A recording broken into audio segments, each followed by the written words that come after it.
Hey everybody, so tonight I'm going to talk to you about goblins. So, goblins are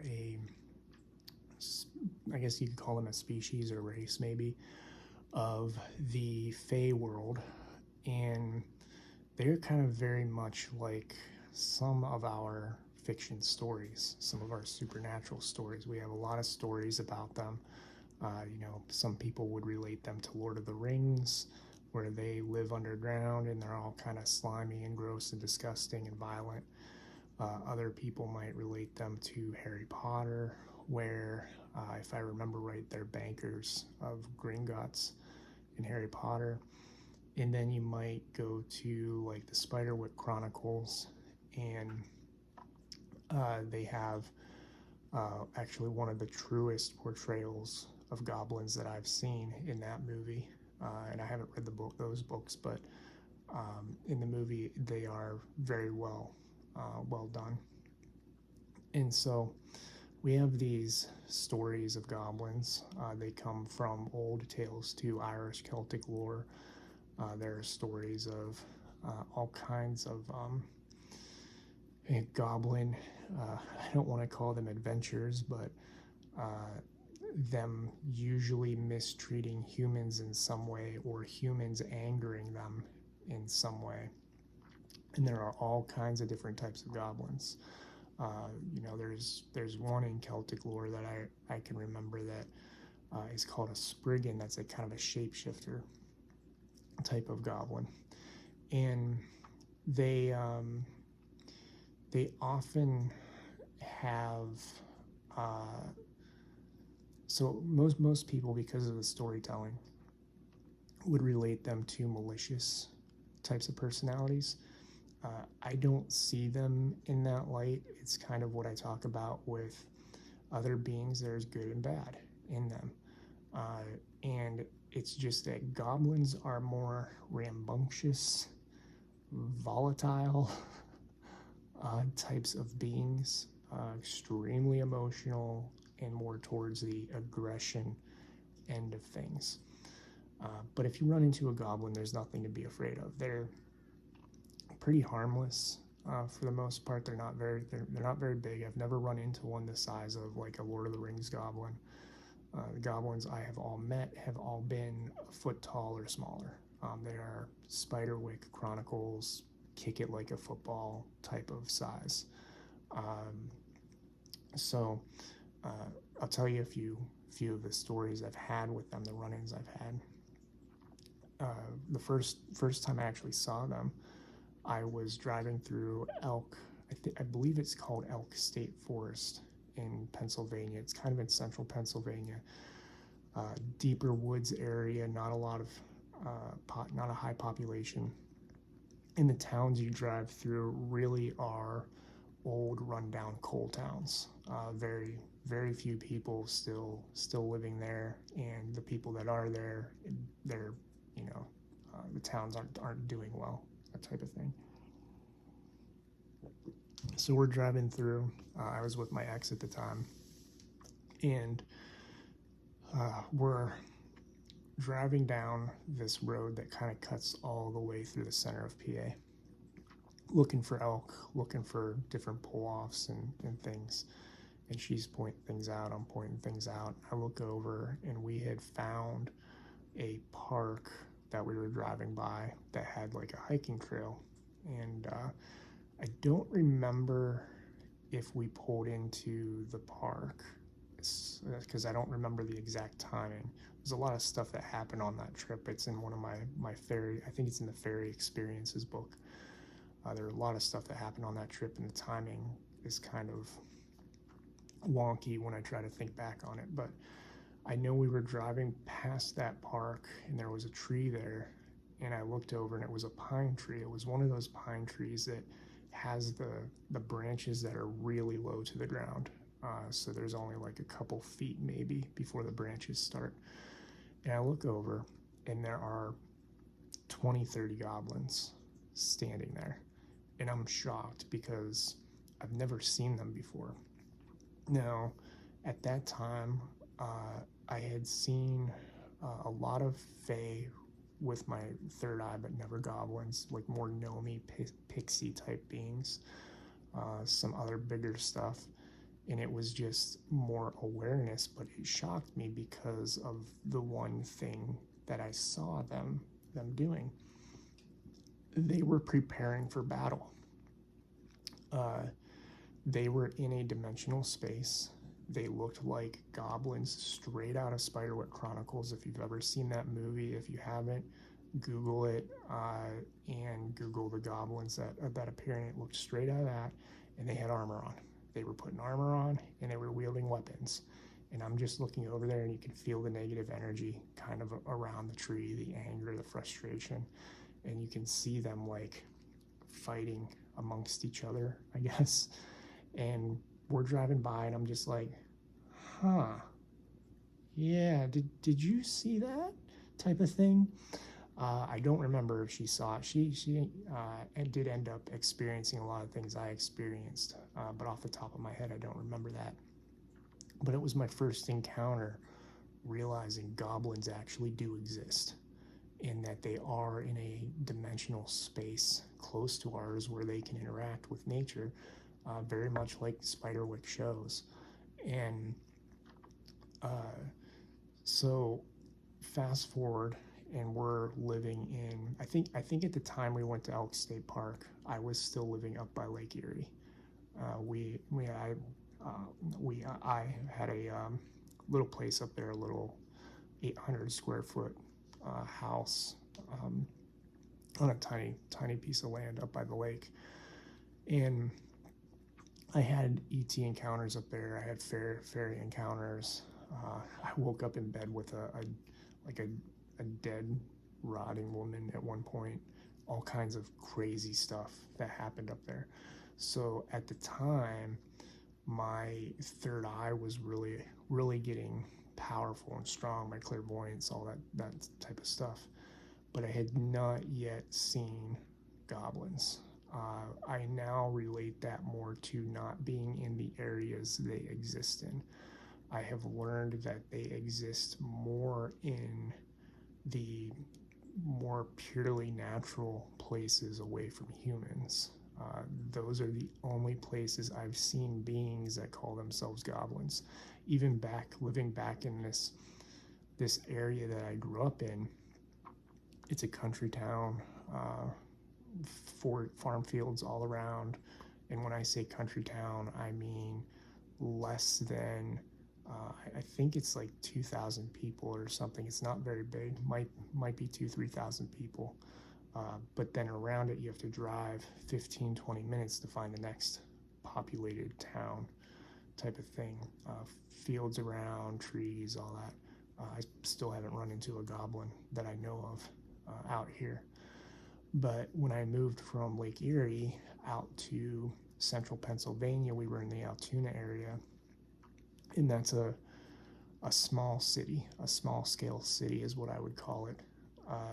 And we moved about 20 miles south into the mountains where it was far away from the population. I mean, the town we lived in, we were 15 minutes from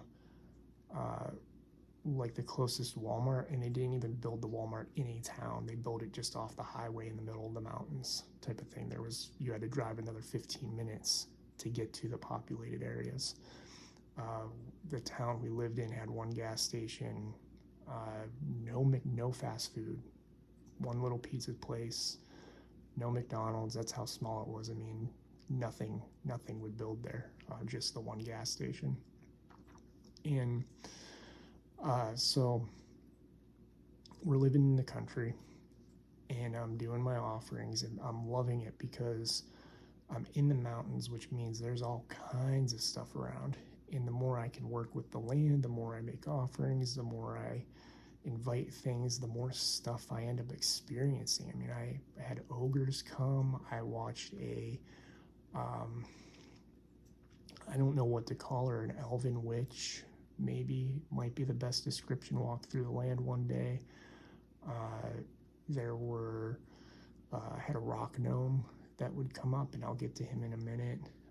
Ogres, Sasquatch sightings, all kinds of stuff. Never thought I'd run into goblins. So around the full moon, this rock gnome would come up. He would come up through the floors and appear in the house, and I would know the full moon was coming because he would always appear a few days before. And I always ask him, like, why do you come up? And he's like, well, it's like for some reason, whatever they're working on as the rock gnome that he was, the idea was that they worked with the rocks in the earth is all they would really give me. When the moon came out, they stopped working, and it was like their break time, and they went up to the surface of earth. And so he would come up, and I started giving offerings to him of oats and foods that we had around. I wasn't vegan at the time. I don't believe my ex was either. I think she was still eating meat when we were living there for the most part. But I was drinking mead and like higher end beer and scotch types of things, and not drinking in the sense of like drinking every day or every night. We drank once a week, and it was more because we enjoyed it type of thing. It wasn't to get drunk.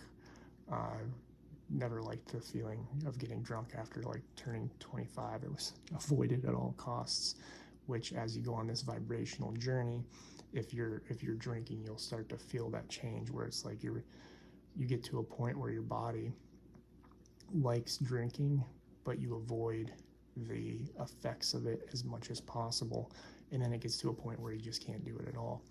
But even in that space, the beings still like their alcohol. This rock gnome was one of them.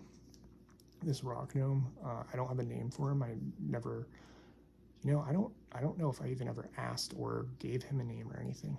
He was a rock gnome that would come up, and I would say, hey, how are you doing? And we'd converse and that. I noticed him because when he first appeared, he was pulling the cat's tail, and she was not happy, and I was watching. I'm like, wait, is that going on? And then one night she noticed that I saw him. He was running along the couch, and I looked over. I'm like, oh, hey, you're back. And she looks over at him and looks at me and sees that I notice him, and then comes over to me and starts like, play with me, touch me, don't talk to him. She was always really jealous if you gave attention to anything else but her, especially strangers, like if people came over and stuff. So that's how I learned he was there, was through the cats interacting with him. And then I started giving him alcohol, and he would get drunk off that alcohol, and I would see him in my mind, or this greenish gray body type of thing, and his gut would just extend the more he pulled energy out of the alcohol. And like I said, this is good alcohol. It was usually high-end scotch that I was drinking at the time, and occasionally I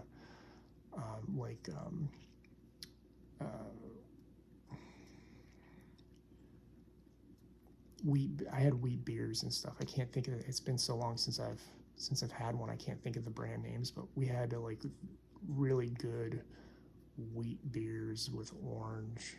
There's Blue Moon is a popular brand, and some other ones that we would share with him. And so he would sit there and drink. Dust sprites would come out, and they would pull energy too. And then one day goblins showed up. And if you see those moving, those aren't goblins, those are my cats. Just being, nosy into what I'm doing. But goblins showed up. Not one, two. Two goblins showed up. One, if you read the books, I describe them, their physical description. I believe, if my memory serves right, I know for sure one of them was like taller and thin. One of them was shorter and heavy set. I believe the tall, thin one was purple, and the short, heavy set one was blue. They were an issue. So they were an issue because I was putting offerings out, and I'd put offerings out on a table for my rock gnome and the sprites, and the goblins would come up and take them. And take them in the sense of they would get up on the offering and nobody else was allowed up there. And I was like, they're like super selfish creatures. I'm like, you can't do that. And they're like, well, it's the offerings for everybody, right? And I'm like, yeah, for everybody. And they're like, well, we're everybody, so we're gonna do this. I ended up having to create separate offering spaces when I noticed they were around. If they weren't around, it was fine. The rock gnome was good. But if those two showed up, it was take them, put an offering in the kitchen, one for each of them, on the kitchen counter, leave them be, and do that first. Distract them first. Then go over and give the other offerings to the other beings that were in the house. Now, those goblins, I know I had conversations with them. I don't remember what they were. I never had issues with them as far as being troublemakers in the house, just in the sense of the offerings. They were troublemakers in that. So that was one of my experiences with goblins. And then I go to move.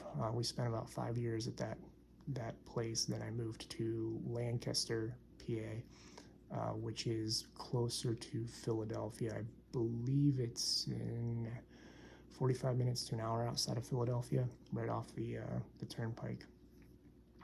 And so we move out there, and I'm exploring the area. I'm trying to figure out where stuff is. It's very densely populated, but there's this area that is, there's a school, and there's all kinds of field. The school and the college. So you have like this school that's for maybe middle school type age, and then you had the college. There's a college in Lancaster that bought a bunch of land for their environmental program, and so you have it butted up to this elementary middle school type thing. They have their soccer fields and stuff, so it's all just grass and field. And then the college has their soccer fields and stuff out there, and it's all grass and field, and it's just huge acreage of this field. And then it goes into lands the college was restoring for birds to come back in, letting the grasses grow naturally. So some of the fields are actually tall grasses, and they're bringing birds in. And then it goes into a forest area with a marsh, and they're protecting the marshland back there.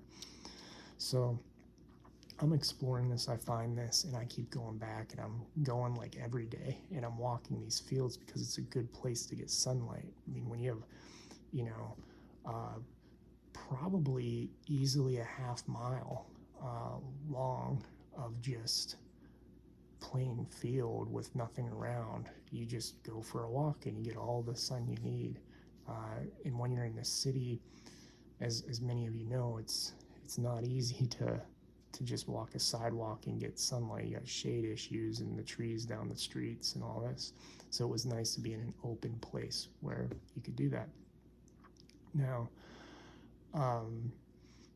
while doing that, they had these posts. So there were soccer fields, and just randomly there were like 2 or 3 posts, each a soccer field width apart, with a box on it.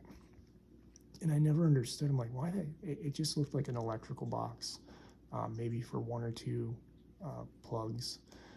And it just never made sense, like what they would use them for a soccer field. I don't know, but I would walk past them all the time. One day I'm walking past, and there's one of the posts, and on top of it there's a goblin. Now at the time I'm wearing my backpack because I'm kind of training my back for hiking a little bit, so every once in a while I would wear the backpack to put some weight on it.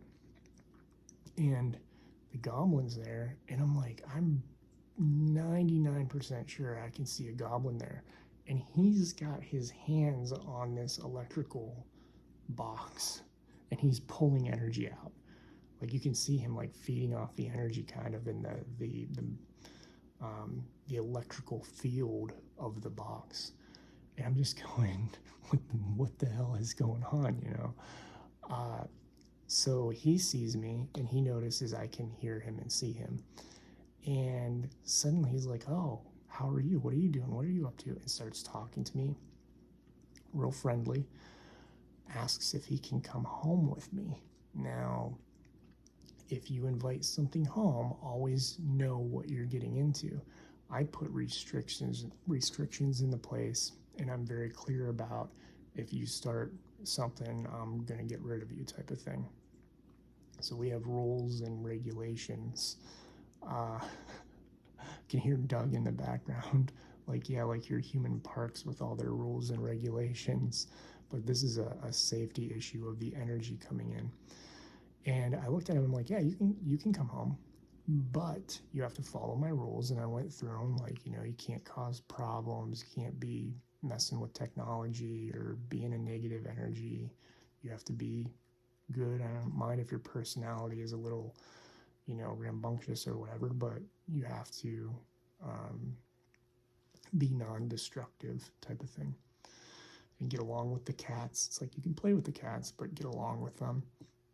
And then in this situation, I was like, and you have to get along with, I believe her name was Barbara. There was a brownie who was living at the house, and I still don't remember, like, I can't, there are a lot of stuff happened during that year because of me doing more spiritual work, my ex, issues with her, and I got the name, and then I was like, I never wrote it down for some reason. But I believe her name was Barbara. She was a brownie. She's 2.5 feet tall, maybe 3 feet tall. Very, very kind soul, very kind Fae energy, and lived in the apartment. And so I told the goblin, I'm like, you can come home, but when we go in, she has final say. It's not my home first. It was her home first. And he's like, okay. So he rides my backpack. He hops up and he's on the back of my backpack. And I walk home. And walking home, it's 1.5 miles probably from where that post is. Actually, maybe 2 miles, being that it was in the field. So we get into the apartment. We go up the stairs. We go in. And as soon as I open the door, so the one thing you got to realize is Barbara rarely came out of my bedroom. She lived, her room was, access to her house or wherever she lived was through my closet. So she'd exit my closet and come into the apartment. And she rarely came out into the other areas that I knew of. There was a lot of darker energy when my ex was around. And I always felt like that's part of why she was comfortable staying in my space. And I have a video on this too, under the brownie section. And then occasionally during the day you might see her come out, but usually she just stayed in there unless we put offerings out. Then she would come out, get the offerings, and go back in the room. I opened the door to that apartment and she came running and was like, nope, you get out. You are not allowed here. I do not want you here. Get the hell out of here type of energy. And the goblin was made to go. So I believe, if I remember right, I walked to the sliding glass doors and let him out on the porch. And it was like, you can stay out on the porch and, you know, go your way back if you want to.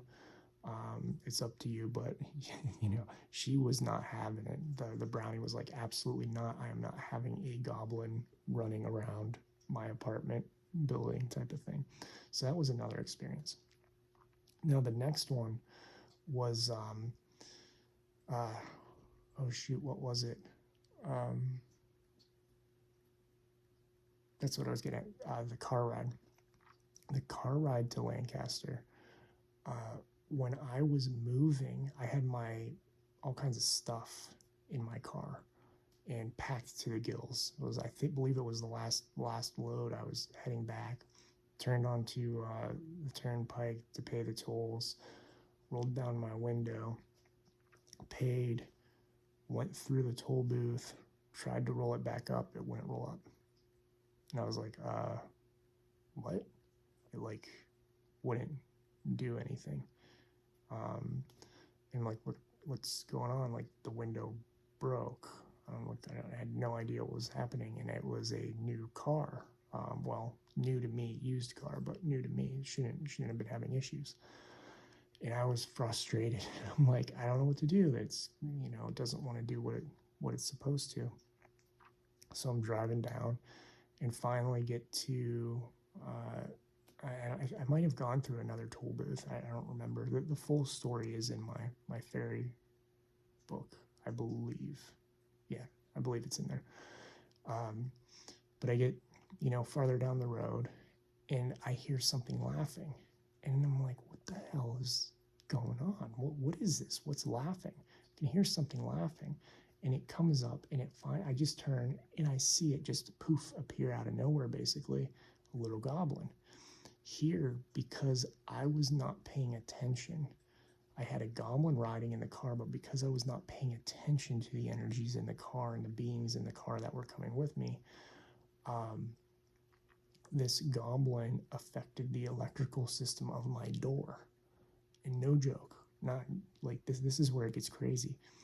Affected the electrical system of my door so the window would not work, would not go up and down properly, and was having a good old time laughing his ass off at me as I'm trying to go up and down, press it, frustrated on the turnpike, like, oh no, am I gonna have to, this is December or February, freezing cold in the Appalachian Mountains, driving, with an open window. So I look at him like, okay, I see you now. I'm sorry. I didn't know you were there. He's laughing. Like, can you fix it? And he goes, oh yeah, I can fix it. And he runs over, does something to the door. And I tell you what, my little control starts working right away. So those are 3 stories with goblins. They were all good stories, or 3 or 4 stories anyway. They were good energies that I've worked with. There are goblins out there that are not of the, you don't want to have them in your home type of thing. You might want to talk to them, but you don't want to have them in your home because they are more aggressive and more not of the highest good type of thing. But when you see a goblin, just understand, if you do see them, if you do work with them, if you invite them into your house and they are truly a goblin, they have rambunctious personalities, they are tricky, they are, prone to more aggression, but I have not had issues with them myself. The key is to set rules, to be very willing to kick them out, and to have others that can help you that are in the Fae worlds, like Barbara, who was like, absolutely not, I'm not even dealing with it. He's a goblin, no, not at all. So they do exist. Good ones do exist. Bad ones exist. But they're out there. These beings that we think of as fictions are out there, and they can prove themselves to you through manipulating our world, like manipulating my car door type of thing. So those are the stories I have for tonight. Thank you for listening. Thank you for watching. I'm grateful for each and every one of you. Thank you for your support, and I love you all. Oh, and be sure to ask questions if you have questions. If you want to hear about some other being or any other experiences, let me know. I'm just going to keep kind of continuing to develop this series as a, videos on experiences by the type of being that I've worked with. So thank you again for watching. I love you all.